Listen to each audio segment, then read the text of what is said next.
മക്കളെ, ഒരു ചെറിയ ചോദ്യം ചോദിച്ചിട്ടുണ്ട്. നമുക്ക് ഇന്നത്തെ ഈ ഒരു വീഡിയോ സ്റ്റാർട്ട് ചെയ്യാം അല്ലേ? നിങ്ങളുടെ ചുറ്റുപാടും ഒന്ന് നോക്കിക്കേ. നിങ്ങളുടെ ചുറ്റുപാടും ചലിക്കുന്ന വസ്തുക്കളെ നിങ്ങൾക്ക് കാണാനായിട്ട് പറ്റുന്നുണ്ടോ? അതിൻ്റെ കൂടെ തന്നെ റെസ്റ്റിലിരിക്കുന്ന അല്ലെങ്കിൽ നിശ്ചലമായിട്ടുള്ള വസ്തുക്കളെ കൂടി കാണുന്നുണ്ടോ എന്നൊന്ന് നോക്കുക കേട്ടോ. ശരിക്കും എങ്ങനെയാണ് നമ്മളൊരു വസ്തു ചലിക്കുകയാണ് അല്ലെങ്കിൽ നിശ്ചലമാണ് എന്ന് പറയുന്നത് അറിയാമോ നമുക്കൊക്കെ?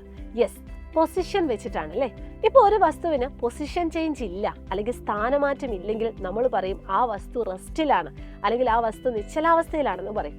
അതേസമയം ആ വസ്തുവിന് പൊസിഷൻ ചേഞ്ച് ഉണ്ട് അല്ലെങ്കിൽ ആ വസ്തു ആദ്യത്തെ സ്ഥാനത്ത് നിന്ന് മാറി വേറൊരു സ്ഥാനത്ത് പോയി ഇരുന്നാൽ നമ്മൾ അപ്പോൾ എന്ത് പറയും? ആ വസ്തുവിന് ചലനാവസ്ഥയിലാണെന്ന് പറയും. ഇപ്പോൾ സപ്പോസ് മിസ്സിനെ തന്നെ നോക്കിയേ. മിസ് ഇവിടെ ഒരു ചെയറിലിരിക്കുവാണ്. മിസ്സിന് യാതൊരുവിധ പൊസിഷൻ ചേഞ്ചും ഇല്ല. സോ നിങ്ങൾ പറയും മിസ് ഏത് അവസ്ഥയിലാണ്? റെസ്റ്റിലാണ് അല്ലെങ്കിൽ നിശ്ചലാവസ്ഥയിലാണ്.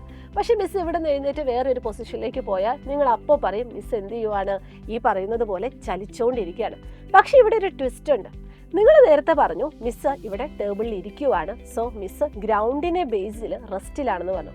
പക്ഷേ അതേസമയം മിസ് എവിടെയുള്ളത്? നമ്മുടെ ഭൂമിയിലാണ്. ഭൂമി എന്ന് പറയുന്നത് സൂര്യന് ചുറ്റും കറങ്ങുന്നയാളാണ്. അപ്പോൾ സൂര്യനെ ഒന്ന് നോക്കുവാണെങ്കിൽ ഒന്ന് ആലോചിച്ച് നോക്കിയേ. നമ്മുടെ ഭൂമി കറങ്ങുവാണ്, സോ ഭൂമിയിലുള്ള ഞാനും സൂര്യന് ചുറ്റും കറങ്ങുവാണ്. അപ്പോൾ സൂര്യനെ അപേക്ഷിച്ച് മിസ് ഏത് അവസ്ഥയിലാണ്? ചലനാവസ്ഥയിലാണ്. കുറേ കോംപ്ലിക്കേഷൻസ് പോലെ നിങ്ങൾക്ക് തോന്നുന്നുണ്ടല്ലേ? അപ്പോൾ ഇതുപോലുള്ള കുറേ കാര്യങ്ങൾ പഠിക്കാനായിട്ട് നമ്മുടെ ബേസിക് സയൻസിൽ മോഷൻ ഇൻ എവറിഡേ ലൈഫ്, അതായത് ചലന നിത്യജീവിതത്തിൽ എന്ന് പറയുന്ന ഒരു യൂണിറ്റ് ഉണ്ട്.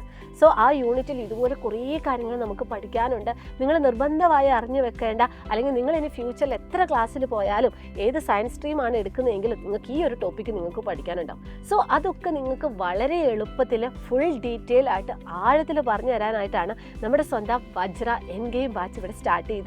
അതിൻ്റെ ഉദ്ദേശം വേറെ ഒന്നും കൂടി ഉണ്ട്. നമുക്കറിയാം ഇനി നമ്മൾ നേരിടാൻ പോകുന്ന നമ്മുടെ ആനുവൽ എക്സാമിന് നമ്മുടെ എല്ലാ സബ്ജക്റ്റിൽ നിന്നും ഫസ്റ്റ് യൂണിറ്റ് മുതൽ നമുക്ക് പഠിക്കണം. സോ അതിന് നമുക്ക് റിവിഷൻ ക്ലാസ് വേണം. സോ ഈ ഒരു റിവിഷൻ ബാച്ച് കൂടിയാണ് നമ്മുടെ സ്വന്തം വജ്ര എൻ ഗെയിം ബാച്ച്. ഈ ഒരു വജ്ര എൻ ഗെയിം ബാച്ചിൽ ഇപ്പം നിലവിൽ നമ്മുടെ ന്യൂ ഇയർ ഓഫറുമായിട്ട് ബന്ധപ്പെട്ട് 15% ഡിസ്കൗണ്ട് ഉണ്ട്. അതുമാത്രമല്ല ഇനി വരാൻ പോകുന്ന 10-ാം തീയതിക്കുള്ളിലാണ് നിങ്ങൾ നമ്മുടെ ബാച്ച് പർച്ചേസ് ചെയ്യുന്നതെങ്കിൽ നിങ്ങളിൽ നിന്ന് തിരഞ്ഞെടുക്കപ്പെട്ട 5 പേർക്ക് നമ്മളൊരു ഗീവ് അവേ കൊടുക്കുന്നുണ്ട്, ഒരു സ്മാർട്ട് വാച്ച് കൊടുക്കുന്നുണ്ട്. സോ അടിപൊളി ഓഫറുകളാണ് നമ്മുടെ ബാച്ചിലുള്ളത്. അതുപോലെ ഈ ഒരു അക്കാഡമിക്സ് നമുക്ക് കംപ്ലീറ്റ് ആയിട്ട് അടിപൊളിയായിട്ട് പഠിച്ച് നല്ല മാർക്ക് നേടുന്നതിന് വേണ്ടി സഹായിക്കുന്ന കൂടിയാണ് നമ്മുടെ ഈ ഒരു ബാച്ച്. സോ എല്ലാവരും എത്രയും പെട്ടെന്ന് തന്നെ നമ്മുടെ ബാച്ചിൽ ജോയിൻ ചെയ്യുക. ഈ ഒരു 2026 നമുക്ക് അടിപൊളിയാക്കണം. നിങ്ങളുടെ അക്കാഡമിക്സിൻ്റെ കേസിലും നിങ്ങളുടെ ലക്ഷ്യങ്ങളും ഒക്കെ ഈ ഒരു കൊല്ലം നിറവേറട്ടെ എന്ന് ആശംസിക്കുന്നു. അപ്പോൾ എല്ലാ മക്കൾക്കും once again happy new year. All the very best. Thank you so much.